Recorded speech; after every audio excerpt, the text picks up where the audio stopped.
Allez, Beshem Hashem Naaseh Venetzliach, Parashat Toldot. Ve'ele, je ne sais pas si vous avez un Humash ou pas, mais on doit suivre cette paracha, elle est extraordinaire. Ve'ele de Ledot Yitzhak ben Avraham. Voici les descendants de Yitzhak, fils de Avraham. Avraham, Olidet Yitzhak. Avraham a enfanté Yitzhak. Alors on sait tous, si Avraham Avinu, c'est le premier qui a connu Akadosh Baruch Hu. Yitzhak, c'est son fils. Il a eu Yitzhak et il a eu Ishmaël. Et là, la Torah, elle vient te témoigner, voici les descendances Maurice de Yitzhak, fils de Avraham. Avraham, Olidet Yitzhak. Avraham, il a eu Yitzhak. Qu'est-ce que j'ai besoin de me rappeler? C'est quoi ce verset-là qui se répète fois deux? Ve'ele toledot Yitzhak ben Avraham. Voici les descendants de Yitzhak, fils de Avraham. Avraham a eu Yitzhak. Quoi, je ne sais pas, tu viens de me le dire. Pour pas qu'on pense que ce soit le fils d'Avimelech. Oh, ça c'est le pirouche, Kol HaKavod Ashrecha, Philippe, qu'on connaît. Oulaï, Oui. C'est Maurice, pas moi, c'est Maurice. Le Yitzhak avant la Hakeda, le Yitzhak après la Hakeda. Oh là là là là. On va donner un hidouche, Be'ezrat Hashem Itbarach aujourd'hui, Rabotai, du Kli Yakar. Le Kli Yakar, il dit une chose d'extraordinaire, j'ai appris ça hier. Vous avez un enfant, Rabotai Gashmi, et un enfant Rouhani. Un enfant matériel et un enfant spirituel. Ça veut dire quoi ce chidouche? Des fois, c'est ton fils, Rabotai, biologique. C'est ton fils. Tu es son père. Tu es sa mère. Mais par contre, dans les midotes, dans les traits de caractère, ils n'ont rien à voir avec toi. Ce n'est pas les mêmes. Ils ne te ressemblent pas. Il y a des enfants, rien à voir avec les parents. Les parents, ils disent, oh là là, comment moi, c'est mon fils, celui-là? Comment j'ai eu un enfant comme ça? Ça s'appelle un enfant matériel, mais pas un enfant spirituel. Dans chacun d'entre nous, Rabotai, on a le côté matériel et le côté spirituel. Mon fils, ça sera mon fils parce que c'est moi son père, parce que c'est toi sa mère. Mais c'est pas sûr qu'il va nous ressembler. Que l'enfant, il ressemble à ses parents spirituellement, ça c'est un autre travail. Il y a écrit dans la Gemara de Masechet Kiddushin, on va essayer de donner quelques sources. La Gemara, elle dit, tout celui qui a enseigné la Torah à quelqu'un, il s'appelle son père. Tout celui qui a enseigné à l'enfant de son ami la Torah, c'est comme si qu'il avait enfanté. Kol amlamed ben havero Torah, ma'ale alav hakatuv keilu yelado. Comme si qu'il avait enfanté. Tu t'imagines? Ça devient ton fils à toi. C'est ton élève. Ton fils, c'est ton élève.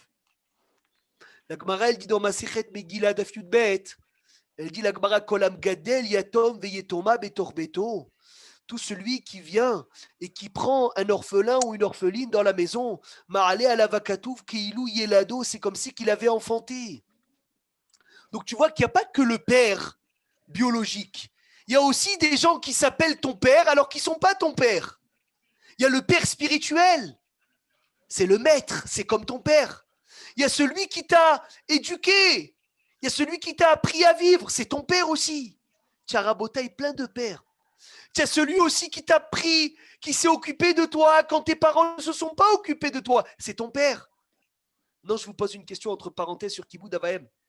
Celui que son père, l'oralenu, que Dieu nous en préserve, il a jeté.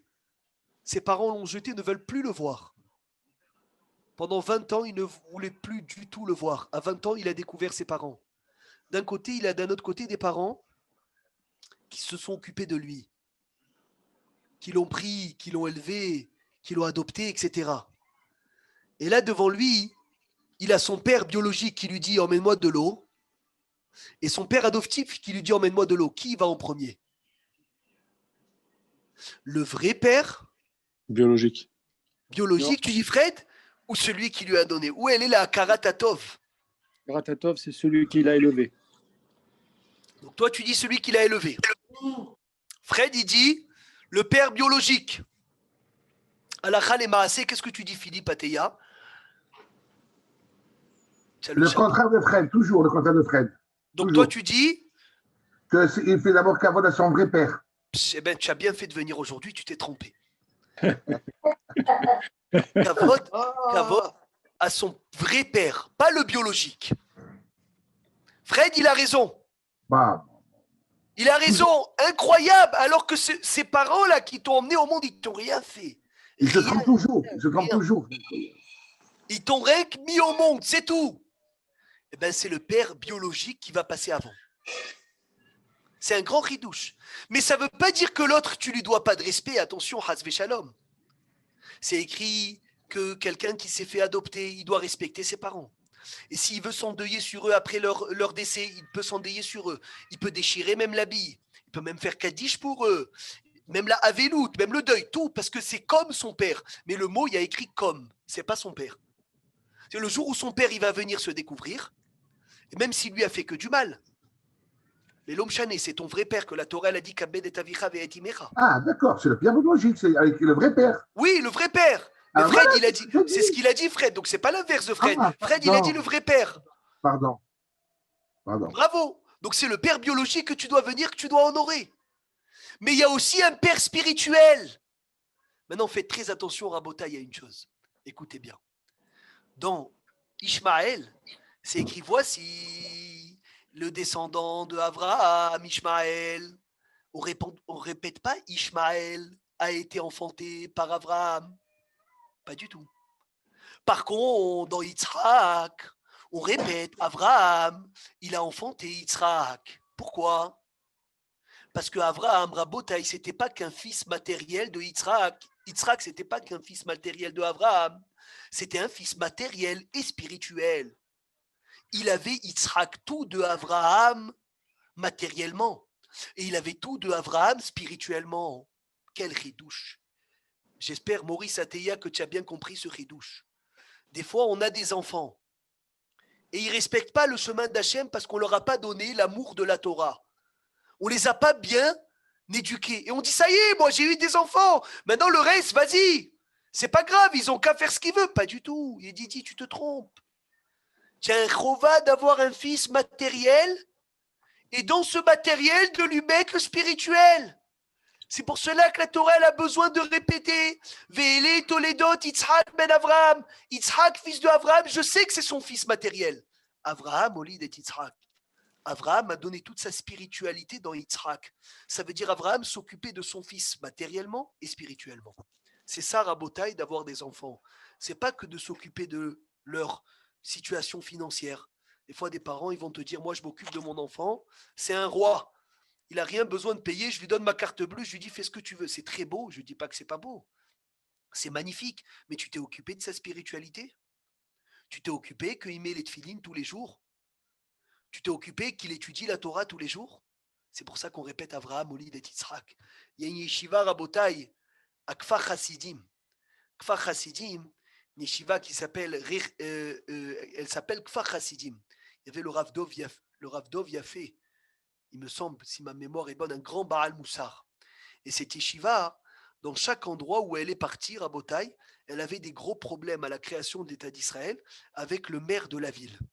Chaque maire de la ville, il ne voulait pas accepter cette yeshiva dans sa ville.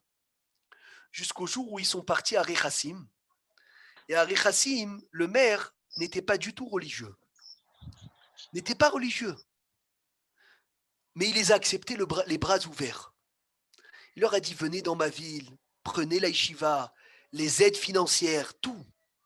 Et un jour, le Rosh Yeshiva de la yeshiva de Kfar Hasidim, il s'est levé, il a dit, pourquoi toi tu nous fais tant de bien alors que tu ne pratiques pas, tu aimes la Torah?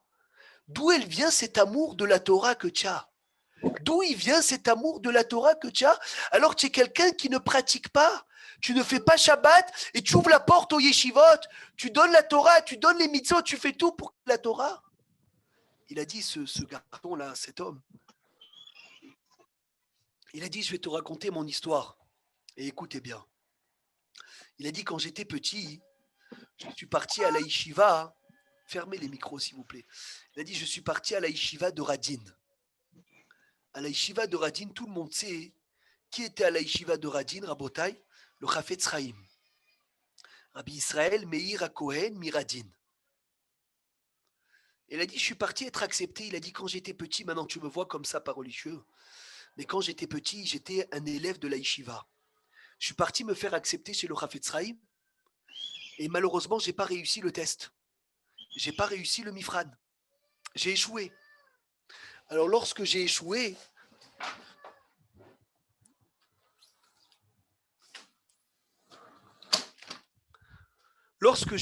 Rabotai, dans le Mifran, le Chafetz Chaim, il m'a dit, mais Hilat, je n'ai pas accepté à la yeshiva. Il a dit, je suis parti prendre le train. Quand je pars prendre le train, j'ai raté le train. Je reviens à la yeshiva, Chafetz Chaim, il me dit, qu'est-ce que tu fais là, mon fils? Je lui ai dit, Rabbi, j'ai raté le train. Il lui a dit, alors viens dormir chez moi. Et là, le Chafetz Chaim, il invite cet enfant à dormir. Il a dit, le Chafetz Chaim, le Gdol Ador, écoutez bien, le Gdol Ador, le grand de la génération, invite cet enfant-là à dormir chez lui à la maison. Il a dit, maintenant, moi, j'étais pas un bon enfant. Il a dit, je vous dis la vérité. J'ai compris pourquoi il ne m'a pas accepté à la yeshiva, mais il m'a invité chez lui à la maison. Et quand je dors le soir, je l'entends étudier la Torah toute la nuit. Je vois combien il a d'amour pour la Torah, le Chafetz Chaim, combien il aime la Torah, le Chafetz Chaim. Et en pleine nuit, il raconte cet enfant que sa couverture est tombée. Et le Chafetz Chaim, il a arrêté son étude, il est parti, il a pris un grand manteau, il a enlevé son manteau, il a chauffé cet élève, il a dit, il est venu, il m'a chauffé, et il m'a mis la couverture dessus. Et toute la nuit, il regardait, est-ce que j'étais bien couvert? Il a dit, si j'ai vu que le Chafetz Chaim, il a arrêté son étude, et toute la nuit, c'est quoi qui le perturbe? C'est quoi qui le perturbe au Chafetz Chaim? C'est est-ce que je suis en train de bien dormir ou pas? Il a dit, c'est l'amour de la Torah qui m'a donné, cette chaleur de son manteau qui m'a donné, toute ma vie jusqu'à aujourd'hui que je l'ai. Je suis son fils spirituel, il a dit. Nachon, je ne lui ressemble pas dans tout. Mais dans ce qu'il m'a appris, je suis son fils spirituel. Il y a un fils matériel et il y a un fils spirituel. Rabotaï, c'est extraordinaire. Malheureusement, on s'occupe que du matériel. On fait attention que notre enfant il soit riche. On fait attention qu'il ait des études. On fait attention de sa matérialité, de sa maison, de tout son confort. Chazak, bravo. Mais tu t'es occupé de la spiritualité. Tu t'es occupé du Avraham, Olid et Yitzhak. C'est pour ça qu'on te répète Avraham, Olid et Yitzhak. Maintenant, tu vas me dire comment je donne la spiritualité. Une seule chose. C'est lorsque tu vis la chose toi, alors automatiquement, Rabotaï, du moment où tu la vis toi, tes enfants, ils la vivront eux aussi. Et lorsque tu vas vivre ce que tu apprends dans la Torah, tu vas le faire vivre à tes enfants. Et du moment où tu vas le faire vivre à tes enfants, alors tu vas les enfanter de nouveau spirituellement. Un jour, le Chafetz Chaim, il était invité chez un riche, un monsieur très très riche, à Radin, qui l'a invité. Il attendait avec impatience le repas du Chafetz Chaim. Il a dit, on va manger des heures, on va parler de Torah. Lui, il mangeait tous les Shabbats, 4 heures le repas de Shabbat. Il chantait, il faisait des Dvar Torah. Il arrive le Chafetz Chaim. Le riche, il demande au Chafetz Chaim, il dit, comment tu veux que ça se passe? Il lui a dit, tu me laisses, s'il te plaît, diriger le repas. Il lui a dit, bien sûr, vas-y, dirige le repas. Il a commencé, il a dit, je veux faire kidouche. Il a fait kidouche. Après le kidouche, il a dit, vite, emmène les halot, motzi. Motzi. Il a dit, quoi déjà? Il a dit, vite, motzi, emmène les salades. Il a emmené les salades. Après, il a dit, vite, vite, emmène le poisson. Ouais, emmène le poisson. Après, il a dit, emmène la viande. En 20 minutes, Philippe, le Chafetz Chaim, il avait fini tout le repas de Shabbat. Ni chanson, ni Torah, ni rien. Le Baal Habayit, il a dit, s'il te plaît, Rabbi, il faut que tu m'expliques. Pourquoi manger si vite? Qu'est-ce que tu as? Il a dit, tu vas comprendre. Quand la femme qui s'occupait de la maison, qui balayait, qui débarrassait, elle a fini le repas, elle est venue pour dire au revoir au Chafetz Chaim, elle s'est mise à pleurer. Elle s'est mise à pleurer. Chafetz Chaim, il a dit, pourquoi tu pleures? Raconte-nous pourquoi tu pleures. Il a dit, tu sais, Rabbi, depuis que je travaille ici, j'ai jamais fait kidouche avec mes enfants. Il a dit, parce que le temps que je débarrasse, le temps que je nettoie, le temps que je fais la vaisselle, le temps que je les sers, ils mangent tellement des heures que j'arrive chez moi à minuit. J'arrive chez moi à minuit, c'est fini, les enfants, ils dorment. Il a dit, Chafetz Chaim, tu vois, que toi, tu t'occupes de tout le matériel. Tu t'occupes de toi, tu t'occupes de tes enfants, mais tu as oublié le côté spirituel.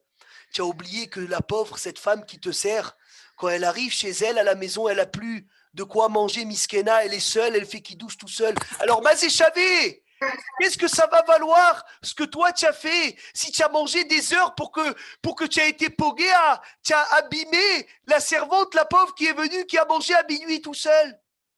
C'est ça ce que la Torah elle répète. Ve'eledo ledot Yitzhak ben Avraham, Avraham olid et Yitzhak. Dans chaque enfant, il y a un côté gashmi, il y a un côté rouhani. Éduque tes enfants du côté gashmi, c'est extraordinaire.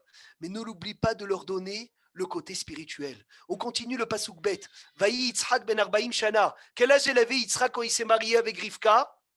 Rabotai, quel âge il avait? Abaye.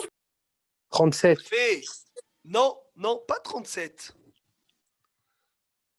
Arbaïb, il a dit Moshe, 40 ans. Il a fait. Quel âge elle avait? Oh là là. Zach, quel âge elle Bravo, avait? Moshe. Quel âge elle avait Rivka? 3 ans. 3. 3 ans. Magnifique, elle avait 3 ans. Bekarto et Rivka bat Betuel à Arami mipadan Aram. Ahot lavad à Arami l'oleisha. Combien il a attendu Rabotai de temps avant de prier pour avoir des enfants? 20 ans. 20 ans. Ça veut dire de 40 à 50, il n'a pas attendu. Pourquoi? Parce que la femme peut tomber enceinte qu'à partir de 13 ans. Donc il a dit dans tous les cas, elle ne peut pas tomber enceinte. À l'âge de 13 ans, il a dit, j'attends comme mon père qui a attendu 10 ans. Quand Rivka, elle a eu 23 ans, il a dit, ça fait 20 ans, 10 ans qu'on attend, 10 ans qu'elle peut tomber enceinte et qu'elle n'est pas enceinte, il s'est mis à prier. Et là, la Torah elle dit, Vayatar Yitzhak l'Adonai, les Nochach Ishto. Il a prié pour sa femme. Comment on dit pour sa femme? Nochach. Maurice, c'est quoi Nochach Ishto? C'est quoi Nochach, sa femme? En face, En non? face. En face. Oh là là là là là là. Mais ça veut dire quoi Nochach? C'est quoi Nochach? Tu pries pour Nochach en face de ta femme? Chacun l'un pour l'autre. Écoutez bien ce qu'il dit le Zohar. Comment tu écris Nochach dans la paracha? Nun, Vav, Chaf, Non. He. Non, tu n'as pas Voilà, le chumash. sans le Vav. Sans le Vav. Sans le Nun, Vav, d'accord. Chaf, Het. C'est les premières lettres de quoi, Maurice? Noi, Koach, Chokma. Il a prié pour avoir un enfant. Noi, c'est quoi Noi? Beau, Beau. Koach, avec de la force, force. Chokma, avec de la Chacham, sagesse. Chazak. C'est ça, Nochach. Maintenant, écoute bien ce ridou jusqu'à la fin. Écoutez bien, concentrez-vous bien. Kiarakaraï, parce qu'elle était stérile. Vaya aterlo Hachem. Hachem lui a répondu. Vata Rivka Ishto. Et Rivka est tombée enceinte. Il a fait. Magnifique. Baruch Hachem. Clair. Maintenant, Vaïtrotsetsu Abanim Bekirba. Les enfants se sont mis à se disputer dans le ventre. Va Tomer Imken. Elle a dit, qu'est-ce qui se passe? La Mazé Anochi. Qu'est-ce qu'il y a dans mon ventre? Va Teler Lidrosh et Hachem. Elle est partie au Beth Midrash. Alors écoutez-moi bien. Maurice, tu me suis ou pas? Quand Rivka, elle passait devant le Beth Midrash, elle entendait des booms pour sortir. Qui voulait sortir, Philippe?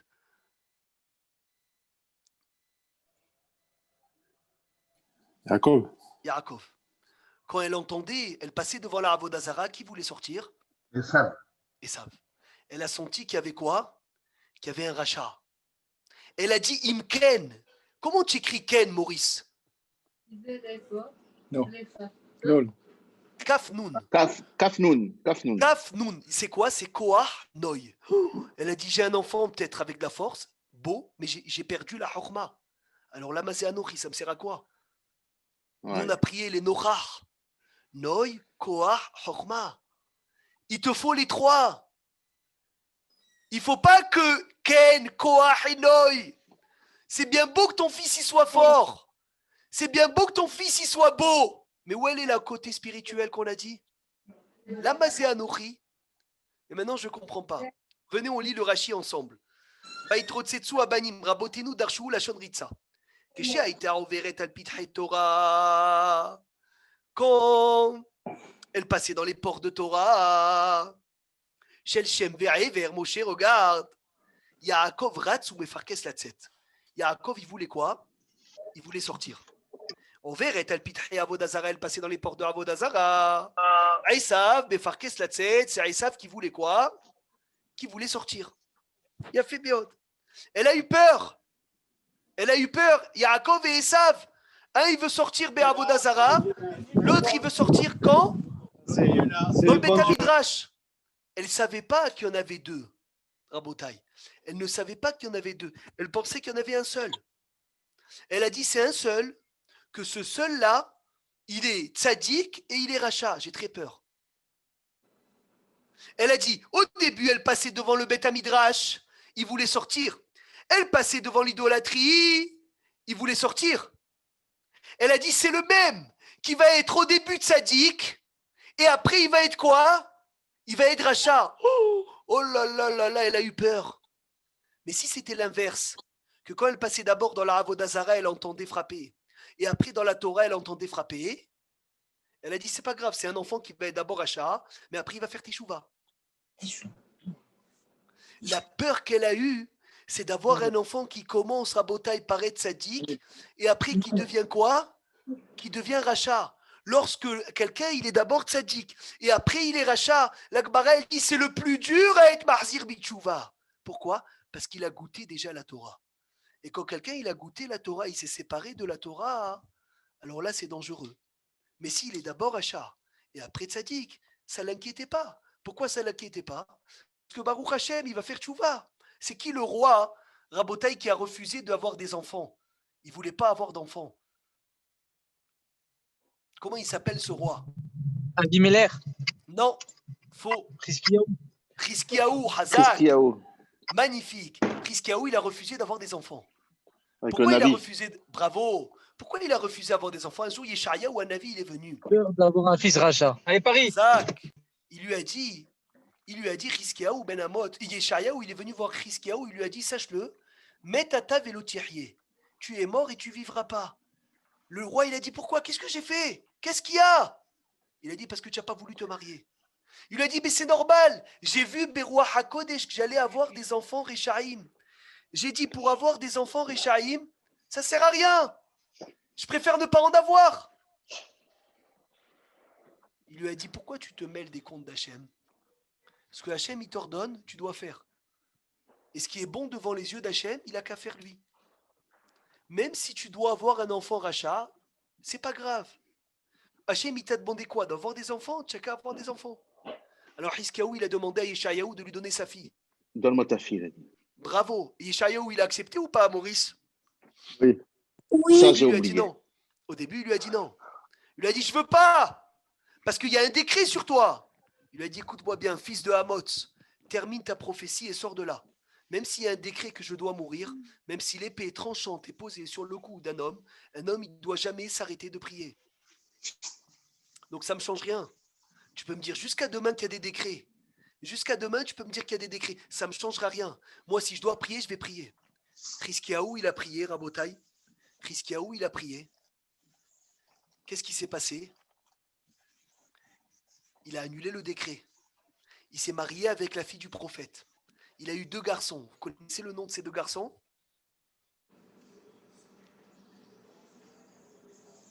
Pourquoi il n'a pas fait ça pour le premier décret des enfants alors? Quoi? Pourquoi il n'a pas fait ça pour le premier décret des enfants, Rechaïm? Kol hakavod. C'est que quand il lui a ouvert les yeux, de lui dire qu'à cause que ça, à cause de ça, Hasve Shalom, tu n'as pas de part au monde futur, c'est ça qui l'a inquiété. Et là, il a prié. Il a annulé le décret, il s'est marié, il a eu 2 garçons. Vous connaissez le nom de ces 2 garçons ou pas? C'est qui tu m'as. J'ai pas écouté. Les enfants de depuis le début, Hiskiyahu. Les enfants de Hiskiyahu, le roi de Yehuda, qui a vu Beroua HaKodesh qui devait avoir des enfants Réchaïm. Ménaché. Hazak ou Ménaché. Hazak ou Baruch Ruben. Un c'est Ménaché et un c'est Ravkash. C'était qui ces Ménaché? C'était qui ces 2 enfants? Un il est Niftar et un c'était un rachat Gabour.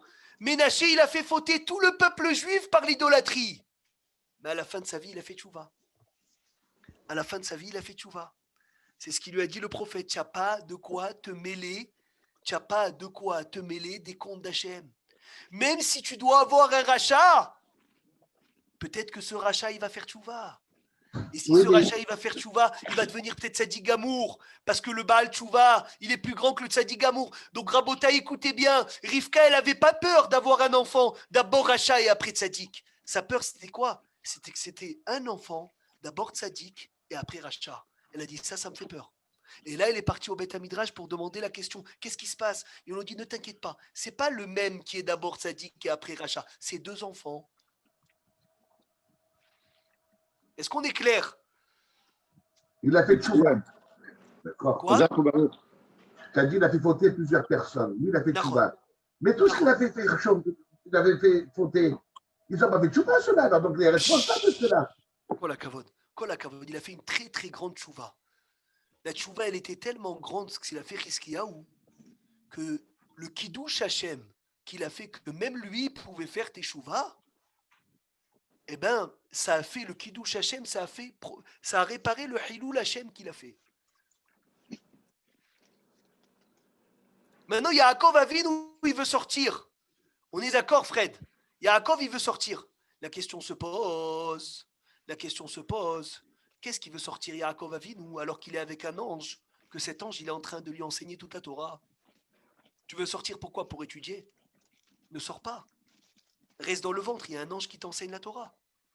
Parce que quand tu sors, tu l'oublies. Mais quand je sors, je l'oublie, alors reste dedans. Tu le T'imagines? pratiques surtout. Oh, toi tu dis le pratique, Ruben. Lui, il veut pratiquer. Mais là, il y a Ouais. écrit Yaakov, il frappait devant le Beth Midrash. Pourquoi il frappait? Pour étudier. Mais étudier, tu n'as pas besoin d'étudier, challenge.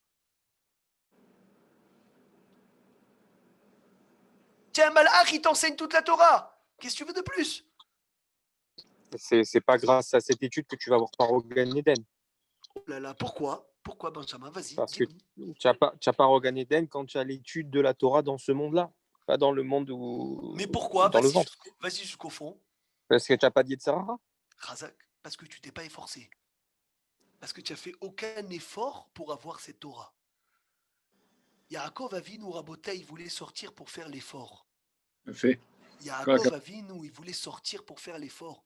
Et selon ça, Hervé, Rav Obadja, il répond à une question, Rav Behaim Shmulovitz, il répond à une question extraordinaire. On a étudié dans la Gemara de Megillah d'Afrav Gimel, on a étudié dans la Gemara de Megillah que même un jeune érudit, on est obligé de se lever devant lui. Vous savez que quand un vieux, plus de 70 ans, passe dans tes 2 mètres, tu as une obligation de te lever devant lui. D'après le Harizal, plus de 60 ans. D'après le Rav Yosef Karo, 70 ans, c'est la vieillesse. Le Harizal dit non, c'est 60 ans. Mais c'est une halakha, c'est obligation. Tu es à la synagogue, tu es assis, Philippe. Il y a un zaken qui passe devant toi. Pas te lever comme ça, entièrement. Obligé de te lever entièrement. Lama, mi pene seva takum. Et si tu as un jeune qui n'est pas vieux, mais qui est Talmid Racham, qui est érudit, tu dois te lever. Parce que un, tu te lèves pour sa vieillesse, l'autre, tu te lèves pour sa chorma. Il faut connaître, c'est vraiment un racham. Nachon, c'est vrai qu'il faut connaître. C'est qu'il y a un hacham. Mais en tout cas, le zaken, c'est sûr. Même s'il est ignorant, il ne sait pas lire, c'est un vieux, il a 70 ans, tu as hayav te lever devant lui. Cheveux blancs, c'est ça? Non, 70 ans, même s'il a les cheveux noirs, il a fait la teinture. Tu as hayav de te lever. D'où tu vas savoir? Si tu as un safek maintenant, s'il a 70 ans ou pas, tu te lèves ou tu ne te lèves pas? À moi, Tu es obligé de te lever. Parce que c'est un doute dans un sujet de la Torah. Et un doute dans le sujet de la Torah, tu es obligé d'être mahmir. Tu es obligé de faire plus. C'est une halakha. Si tu es en plein schéma, j'ai étudié ce matin, je suis en train de lire le schéma et il y a un monsieur de plus de 70 ans qui passe devant moi à mes 2 mètres, j'arrête le schéma, je dois me lever. Mamache entièrement, c'est marqué. Entièrement, ça ne marche pas comme ça. Il faut se lever entièrement, comme ton père et ta mère quand ils rentrent. Tu dois te lever entièrement. Tu ne peux pas te lever comme ça à moitié. Et même un jeune Talmid Hacham, Rabotai, tu es hayav de te lever. Alors si c'est comme ça, Ruben Salvati, Rabbi Haim Shmulovitz dit, lorsque une femme enceinte, elle passe d'un garçon, le garçon, il connaît toute la Torah. Et ce garçon-là qui connaît toute la Torah, ce garçon Rabotaï qui connaît toute la Torah, tu devrais te lever devant lui, parce que c'est un érudit. C'est un Hacham. Pourquoi tu ne te lèves pas devant ce Hacham? Pourquoi tu ne te lèves pas devant un garçon qui est dans le ventre de sa mère? Réponse qu'il a dit Benjamin, parce qu'il ne s'est pas fatigué pour l'avoir. Il ne s'est pas fatigué pour l'avoir. Toute chose, ouvrez grand vos oreilles, que tu ne te fatigues pas, que tu n'as pas fait d'effort pour l'avoir, la chose que tu n'as pas fait d'effort pour l'avoir ne s'appelle pas à toi. Ce n'est pas la tienne. C'est un cadeau. On te l'a donné. Pour cela que le Midrash, il dit, les enfants des riches ne s'appellent pas riches. Parce qu'ils ont eu l'argent en cadeau de leur père. Ce n'est pas des riches. Ce n'est pas eux leur argent. C'est un cadeau, on leur a donné. Par contre, le vieux, pareil, c'est un cadeau qu'il a eu, donc je peux pas te lever. Non, mais là, la Torah, elle t'a demandé de te lever. C'est autre chose. Si la Torah, elle me demandait de me lever que par le cadeau de la Torah, je me serais levé. Et là, c'est extraordinaire. Les choses qu'on a facilement, Rabotaï, on les perd facilement. Les choses qu'on a difficilement, on les perd difficilement. Il dit Rabbi Ben Sion Abba Shaul, Sruto Yagalenu, il a dit, c'est écrit Keboloro Karpolto. Dans la marmite que tu veux cachériser la marmite. Comme est-ce que l'interdit est rentré, il va sortir. Si c'est rentré à chaud, il sera chaud. Si c'est rentré à froid, ça sera froid. Si c'est rentré avec le feu, ça sera avec le feu. On connaît ce principe. Il a dit, c'est la même chose pour les sujets spirituels. Comme ce que tu as rentré, les sujets spirituels pour lesquels tu t'es battu, ben ça sortira de la même façon. Si c'est rentré avec des efforts, ça sortira très difficilement. Si c'est rentré facilement, ça sortira facilement. Des fois, on te donne un cadeau. Tiens, tu vas connaître toute la Torah d'un coup. C'est magnifique. C'est magnifique, mais de connaître toute la Torah d'un coup, si tu n'as fait aucun effort pour ça, tu n'as fait aucun effort, alors elle n'est pas à toi. Je ne me lève pas devant toi. Et c'est pour ça qu'Yaakov Avinu, il voulait sortir, parce qu'il voulait faire l'effort. Il a fait, on peut continuer, Rabotaï, va Yomer Hashem là. Yosef, pardon, Mechila, Yosef, qu'il a eu le srout que Hachem va prendre 70 langues dans une nuit. Donc il n'a pas de srout. Sur ça, Niner Kenami, il n'a pas de srout, c'est vrai. Mais est-ce que tu as vu une fois qu'on a fait du kavod à Yosef pour les 70 langues? Jamais.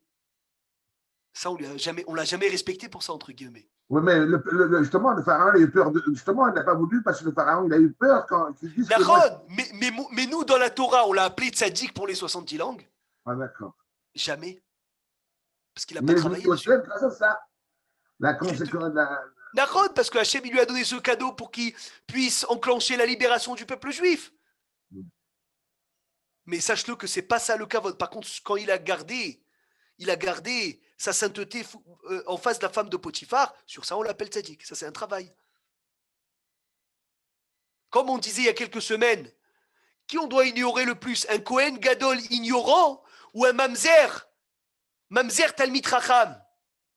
La Mishnah elle dit dans Horayot, un Mamzer érudit, pas savant, un Kohen Gadol ignorant. Parce que tu es Kohen Gadol, pourquoi? Parce que ton père il est Kohen Gadol. Tu es Talmid Racham, pourquoi tu es érudit? Parce que tu as travaillé. Tout le salaire d'un homme, c'est quand il a travaillé sur quelque chose. Vayomer Hachem là, Hachem lui a dit, chez Negoïm Bevitzner, écoutez bien le verset, 2 nations, ils sont dans ton ventre. Ou Shne Leumim Imeaïr Iparedu. Et 2 nations vont se séparer de ton ventre. Ou l'homme, mil homme Yehematz, Verav Yahavot Saïr. Et personne ne gagnera les deux ensemble. Les deux, ils ne gagnera pas ensemble, Fred. Quand Yaakov sera fort, Esav sera faible. Et quand Esav sera fort, Yaakov sera faible. C'est ça le klal. Verav Yahavot Saïr. C'est pour cela que la Gemara, elle dit Jérusalem et Édom. Jérusalem, le centre de la Kedusha, et Édom, le centre de l'impureté. Si quelqu'un te dit les deux sont détruites, ne le crois pas. Si quelqu'un te dit les deux sont construites, ne le crois pas. Si une elle est détruite et une elle est construite, crois-le. Parce que le koach de la Kedusha, il se fait quand la Touma, elle est faible. Yaakov, il est fort, Esav, il est faible. Esav, il est fort, Yaakov, il est faible. Ces jours se sont remplis pour enfanter et ce fut des jumeaux. Comment on dit des jumeaux en hébreu? Qui sait parler en hébreu? Théomime. Théomime. Comment c'est écrit ici, Hervé, dans le verset? Veiné? Théomime. Tomim. Tomim. Sans théomim. Ah. C'est bizarre. Alors, qui a la réponse? Veine tomim bevitna. Il devrait dire théomim bevitna.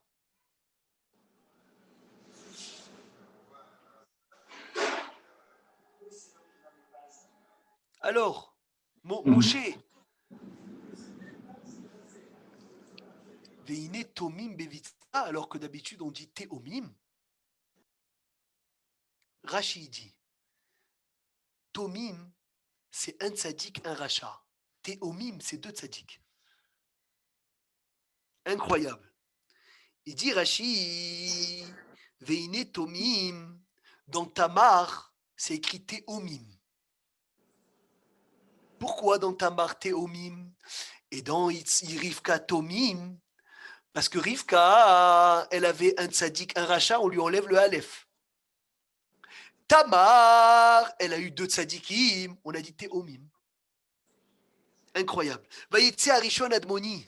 Le premier, il est sorti rabotaille rouge. Kulo ke aderetsear, il était déjà poilu.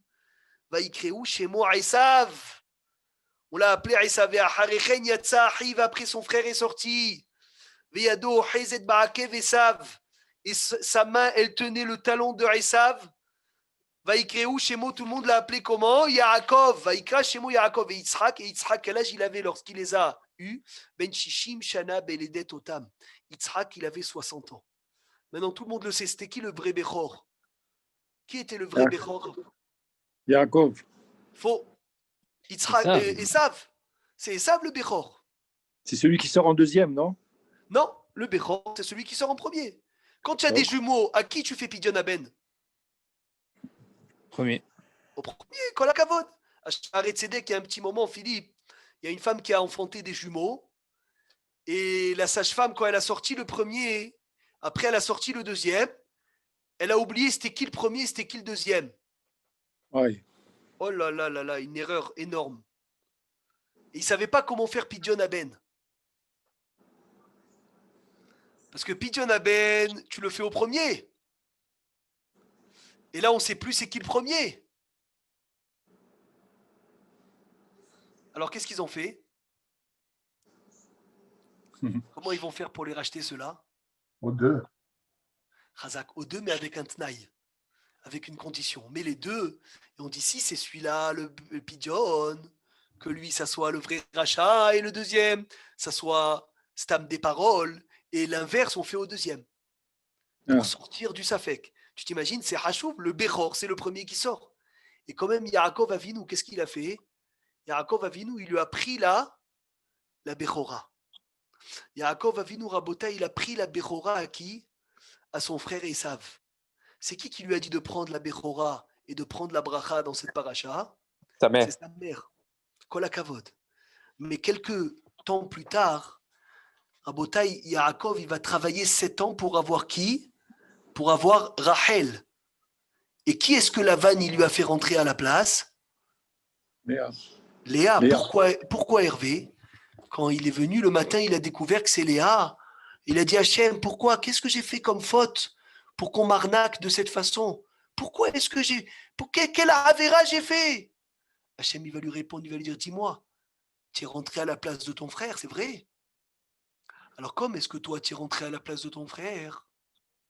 On va te faire rentrer quelqu'un à la place de ta femme. Mida keneged mida. Comme ce que toi, tu t'es comporté, on se comporte exactement la même chose avec toi. Yaakov, il attendait Yitzhak, entre guillemets, il attendait Esav. Yaakov, il a pris la place de Esav. Alors, qu'est-ce qui s'est passé? Yaakov, il attendait Rachel. Il a eu qui? Il a eu Léa. Maintenant, juste après, dans la paracha, c'est écrit quoi? C'est écrit, Rabotai, Vayomer Esav. Pardon. Oui, Philippe.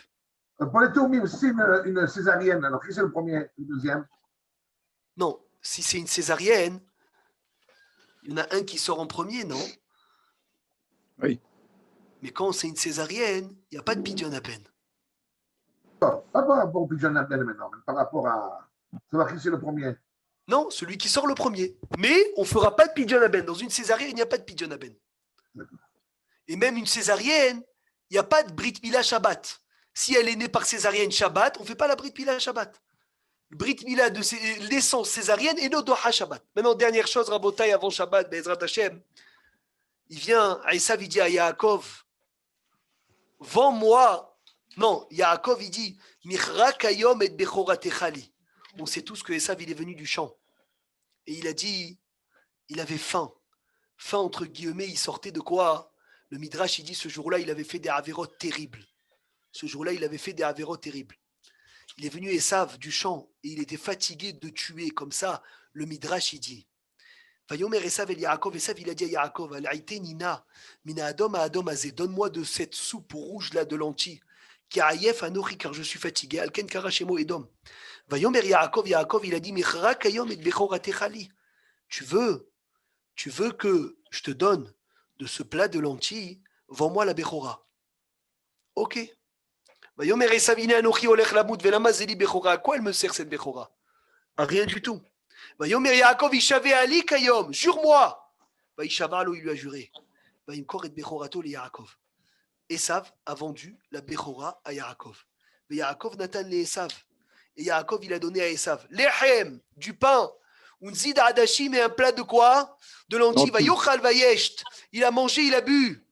Vayakom Vayelach, il s'est levé, il est parti. Vaïvez à Esav et à Bechora. À Esav, il a méprisé la Bechora. Les Mefarshim demandent tous la question. Comment c'est possible que Yaakov accepte d'acheter Rabotai la Bechora pas à son prix? Comment c'est possible que Yaakov Avinu accepte d'acheter la Bechora à un prix qui n'est pas le sien? Arrête, tu sais très bien qu'il y a un sourd de Onaa. Je n'ai pas le droit de t'arnaquer. Je n'ai pas le droit de te voler. Si je vois quelqu'un qui veut me vendre un bien, si je vois quelqu'un qui veut me vendre un bien cher, il veut me le vendre pas cher pour une raison ou une autre, mais je sais très bien que ce n'est pas son prix. Je n'ai pas le droit d'accepter. Pourquoi je n'ai pas le droit d'accepter? Parce qu'en acceptant, je suis en train de quoi? De l'arnaquer à lui. Ça s'appelle Onaat Mamon. Ça s'appelle Onaat Mamon. Quelqu'un, il vient, il me vend quelque chose de très cher, il me le vend pas cher. Il vend la Bechora à quelques centimes. Il vend la Bechora contre un plat de lentilles. C'est Issour, c'est Gezel d'accepter une vente pareille. Mais Farshim répond une chose d'extraordinaire, que là, ça c'est bien Fred pour un objet. Ça c'est bien Yoran pour un objet. Même s'il veut te rendre service, ce n'est pas une bonne réponse. Quand même, tu ne peux pas accepter si la vente elle n'est pas bonne. Il ne peut pas y avoir un prix fixé, là. C'est pas matériel. Psh, et alors? Alors encore il n'y a plus, pas d'arnaque. la Bechora, elle n'a pas de prix. Ah oui. Elle n'a pas de prix. Tu me vends ton Olam Haba contre quelques centimes, ça n'a pas de prix. Je n'ai pas le droit d'accepter normalement. C'est le prix que la personne elle fixe. Psh, Kol HaKavod, Aaron. Mais en fait, C'est toi La qui mitzvah. l'avais appris. Chazak ou Baruch, la mitzvah, elle a un prix. La mitzvah, c'est quoi son prix? C'est le prix que la personne, la valeur que la personne lui donne. Le prix que la personne donne, valeur de la mitzvah. Ça veut dire quoi? Ça veut dire que Yoran, lorsque tu as un Shabbat devant toi ce soir qui arrive, tu vas me dire non, ce Shabbat, il n'a pas de prix. Ça dépend de toi. Combien tu donnes d'importance à ce Shabbat? Combien tu donnes, Hazak, l'importance à ton Shabbat? Et mes farshim disent des fois, je suis mévater sur ma prière pour gagner 1000 euros. Alors quand je vais arriver dans le ciel, Hachem, je vais demander à Hachem, c'est quoi le salaire de toutes mes prières que j'ai fait dans ma vie? Hachem, il va me dire, tiens, 1000 euros. Il me dit, pourquoi 1000 euros? Il dit, parce qu'un jour, tu as annulé une prière pour 1000 euros. Alors lorsque tu viens et tu annules une prière pour gagner 1000 euros, qu'est-ce que tu montres par là? Toi-même, tu as donné le prix de ta prière. Chafetz Chaim, il raconte, dans Mishnah Brura, il y avait un grand Talmid Chacham, un jour qui avait une vente, il vendait des bijoux, et quelqu'un il lui a voulu lui acheter pour un grand montant de bijoux, et c'était avant la prière. Il avait un grand Yetzer Hara de venir et de lui vendre, alors que vous savez qu'on n'a pas le droit de faire une affaire avant la prière de Shacharit, mais il s'est retenu. Il n'a pas voulu vendre. Et il est parti, cet homme-là, chez un autre bijoutier. Et ce bijoutier est devenu très très riche. Et ce rave-là, Samar, il s'est réjoui. De quoi? Que sa prière, elle vaut des milliers de pièces. elle vaut beaucoup de bijoux. Il a dit Baruch Hashem que je n'ai pas donné de valeur à ma prière. Au moins, elle est nos limites. Donc, Aïsav méprisait la Bechora. Comme Aïsav méprisait la Bechora, alors automatiquement, il a pu venir et il a pu la vendre contre un plat de lentilles. Parce que Aïsav, la Bechora, c'est un plat de lentilles. Arizal, il dit, celui qui veut savoir de quoi il a l'air son Shabbat, Aaron, de quoi il a l'air son Gan Eden, il voit de quoi il a l'air son Shabbat. Comment tu te sens Shabbat, tu te sentiras au Gan Eden. Le Shabbat, c'est un petit pourcentage du Gan Eden. Si Shabbat, c'est Kulo Sameach, ton Shabbat pour toi, c'est toute ta vie. Il n'a pas de valeur le Shabbat. Alors automatiquement, ton Gan Eden, il est nos limites. Mais si tu mets des limites à ton Shabbat, alors ton Gan Eden, il a des limites. Donc c'est extraordinaire combien de choses on peut apprendre de là. Combien c'est Hashuv Rabotai de ne pas donner une limite aux mitzvot et de ne jamais donner un prix à une mitzvah. Parce que la mitzvah n'a pas de prix. La mitzvah n'a pas de limite. La mitzvah, c'est le monde entier. Valorise-la, même la plus petite. Valorise même la plus petite mitzvah. Ben, tu verras que Be'ezrat Hashem, le srout qu'Hashem il va te donner pour cette mitzvah ne sera pas valorisé. Et lorsque Hasve Shalom, on méprise la mitzvah, alors nous-mêmes, on est en train de lui donner un prix. Et c'est pour cela que la Gemara elle raconte, et comme ça on va terminer. Dans Masechet Roulin, la Gemara elle dit, il y a un homme, il s'est fait voler une mitzvah. Et il a attaqué son copain qui lui a volé la mitzvah au Beddin. De Rabban Gamliel. Et Rabban Gamliel, il est obligé de payer 10 pièces d'or. Et cet homme, il a payé 10 pièces d'or. Mais Farshim demande, ils disent, pourquoi 10 pièces d'or? Il a dit, parce qu'en fait, Rabban Gamliel, il voulait lancer un prix. Il voulait lancer un prix. Il voulait voir comment la personne allait réagir. Il a dit, il t'a volé ta mitzvah, il te doit 10 pièces d'or. Si tu vas dire, 10 pièces d'or, très bien. Ok, ça va être 10 pièces d'or. Tu l'as fixé maintenant. Mais si cet homme-là allait dire, quoi, 10 pièces d'or, ma mitzvah, elle vaut beaucoup plus. Ben là, Rabban Gamliel, il aurait monté le prix beaucoup plus. Mais comme 10 pièces d'or, tu t'es tué, ça veut dire que tu as montré que ta mitzvah, elle vaut 10 pièces d'or. Alors tu dois lui payer 10 pièces d'or. Hazak ou Baruch, Shabbat Shalom et Vorach. Excuse-moi, mais Dimanche. juste une question à l'Achik. Tu as dit qu'on